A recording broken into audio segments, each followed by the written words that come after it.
Hello guys, നമ്മൾ ഇന്ന് ഉണ്ടാക്കാൻ വേണ്ടി പോകുന്ന ഒരു അടിപൊളി ഷമാം ഷേക്കാണ്. വളരെ എളുപ്പത്തിൽ തയ്യാറാക്കാൻ പറ്റിയൊരു ഷേക്കാണ് ഇത്. നമുക്ക് എങ്ങനെ ഉണ്ടാക്കുന്നതെന്ന് നോക്കിയാലോ. ആദ്യമേ തന്നെ നമ്മളൊരു ഷമാം എടുത്തിട്ട് അതിൻ്റെ രണ്ടറ്റവും നന്നായിട്ടൊന്ന് ചെത്തിയതിന് ശേഷം അതിൻ്റെ തൊലി മൊത്തം കളയണം കേട്ടോ. ഞാൻ ആദ്യമായിട്ടാണ് ഷമാം മേടിക്കുന്നത്, അതുപോലെ തന്നെ ഷമാം ഷേക്ക് ഉണ്ടാക്കുന്നത് കേട്ടോ. നിങ്ങൾ ഇതിന് മുന്നേ വീട്ടിലുണ്ടാക്കി നോക്കിയിട്ടുണ്ടെങ്കിൽ ഒന്ന് കമൻറ്റ് ചെയ്യണം കേട്ടോ. അപ്പോൾ നമ്മൾ ഷമാം ഒക്കെ ചെത്തി വൃത്തിയാക്കിയിട്ടുണ്ട്. ഇനി നമ്മൾ ഇത് രണ്ടായിട്ട് ഭാഗിച്ചിട്ട് അതിൻ്റെ ഉള്ളിലത്തെ കുരു മൊത്തം നീക്കം ചെയ്യണം. എന്നിട്ട് നമ്മളത് ചെറിയ ചെറിയ പീസുകളായിട്ട് കട്ട് ചെയ്തെടുക്കണം. അങ്ങനെ നമ്മുടെ ഷമാം എല്ലാം ചെറിയ ചെറിയ പീസായിട്ട് കട്ട് ചെയ്തെടുത്ത് മാറ്റി വെച്ചിട്ടുണ്ട്. ഇനി നമുക്ക് ഷേക്ക് ഉണ്ടാക്കാൻ വേണ്ടിയിട്ട് നേരത്തെ കട്ട് ചെയ്ത് വെച്ച പീസുകളൊക്കെ ഒരു മിക്സിന്റെ ജാറിലോട്ട് ഇട്ട് കൊടുക്കുക. ഇതിലേക്ക് നിങ്ങളുടെ ആവശ്യത്തിനനുസരിച്ച് പഞ്ചസാര ഇട്ട് കൊടുക്കുക.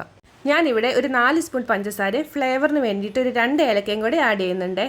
ഇതിനകത്തേക്ക് നമ്മളൊരു 3-4 മണിക്കൂർ മുമ്പേ ഫ്രീസറിൽ വെച്ച് തണുപ്പിച്ച കട്ടിപ്പാൽ വേണം ഇട്ട് കൊടുക്കാൻ വേണ്ടിയിട്ട്. കട്ടിപ്പാൽ നമ്മൾ കവറിനകത്ത് വെച്ച് തന്നെ നന്നായിട്ടൊന്ന് ഉടച്ചിട്ട് മിക്സിന്റെ ജാറിലോട്ട് ആഡ് ചെയ്യുന്നതായിരിക്കും കേട്ടോ നല്ലത്. ഇതിൻ്റെ ഒപ്പം നമ്മൾ ഒരു 1/2 ഗ്ലാസ് വെള്ളം കൊണ്ട് ചേർത്ത് നന്നായിട്ടൊന്ന് അടിച്ചെടുക്കണം. ദേ നോക്കിയേ, അപ്പോഴേക്കും നമ്മുടെ സൂപ്പർ ടേസ്റ്റി ആൻഡ് ഹെൽത്തി ആയിട്ടുള്ള ഷമാം ഷേക്ക് ഇവിടെ റെഡി ആയിട്ടുണ്ട്. എന്നിട്ട് നമ്മൾക്ക് ഇതൊരു സെർവിംഗ് ഗ്ലാസ്സിലോട്ട് മാറ്റിയിട്ട് കുടിക്കാവുന്നതാണ്. അപ്പൊ നിങ്ങൾ എല്ലാവരും ഇതൊന്ന് ട്രൈ ചെയ്ത് നോക്കിയിട്ട് നിങ്ങളുടെ അഭിപ്രായങ്ങൾ കമന്റ് ബോക്സിൽ പറയണേ. നിങ്ങൾ എത്ര പേർക്ക് ഷമാമിന്റെ ടേസ്റ്റ് ഒക്കെ ഇഷ്ടമാണെന്നും കൂടി ഒന്ന് കമന്റ് ചെയ്യണേ കേട്ടോ. ഞങ്ങളുടെ കണ്ടന്റ് ഇഷ്ടമാണെങ്കിൽ ചാനലും കൂടി ഒന്ന് സബ്സ്ക്രൈബ് ചെയ്യണേ. അപ്പൊ നമുക്ക് അടുത്ത ദിവസം പുതിയൊരു വീഡിയോ ആയിട്ട് കാണാം. Bye. Thank you for watching. See you in the next video.